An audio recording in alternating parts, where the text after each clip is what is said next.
ഞാൻ ഇന്നൊരു കുഞ്ഞു മെഷീനൊക്കെ പരിചയപ്പെടുത്താൻ വേണ്ടിയിട്ടാണ് വന്നിരിക്കുന്നത്.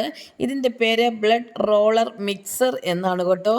നമ്മൾ കുറച്ച് മുമ്പൊക്കെ മെഡിക്കൽ ലബോറട്ടറിയിൽ ബ്ലഡൊക്കെ എടുത്ത് ടെസ്റ്റ് ചെയ്യാൻ പോകുമ്പം ആ ബ്ലഡ് അവർ ഒരു EDTA ബോട്ടിലോട്ട് ഇട്ടതിന് ശേഷം അത് മിക്സ് ചെയ്യുന്നത് ഒന്നെങ്കിൽ റൊട്ടേറ്റിംഗ് മാനറിലോ അല്ലെങ്കിൽ കൈ കൊണ്ട് പിടിച്ച് അങ്ങോട്ടും ഇങ്ങോട്ടൊക്കെ മെല്ലെ കുലുക്കിയിട്ടോ ഒക്കെയാണ് മിക്സ് ചെയ്തുകൊണ്ടിരിക്കുന്നത്.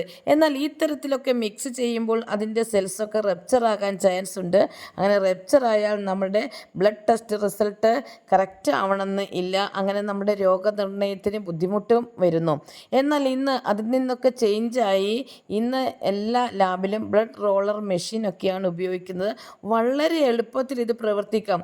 ഇത് സപ്ലൈ ഓൺ ചെയ്തതിന് ശേഷം മെഷീനിൽ തന്നെ ഒരു റെഡ് ബൾബുണ്ട്. ആ സ്വിച്ച് ഓൺ ചെയ്തതിന് ശേഷം നമ്മൾ എത്ര സാമ്പിൾസാണോ നമ്മളുടെ കയ്യിലുള്ളത് ആ ഓരോ സാമ്പിൾസിൻ്റെ മുകളിൽ നമ്മൾ പേരൊക്കെ എഴുതി നമ്മൾ ഏത് ഡോക്ടറാണെന്നും പേര് എഴുതി, കാരണം ഇതൊന്നും മാറിപ്പോകാൻ പാടില്ല. എന്നിട്ട് ആ മെഷീൻ്റെ മുകളിലോട്ട് ഇതാ കാണുന്നില്ലേ ഇതുപോലെ വെച്ച് കൊടുക്കും.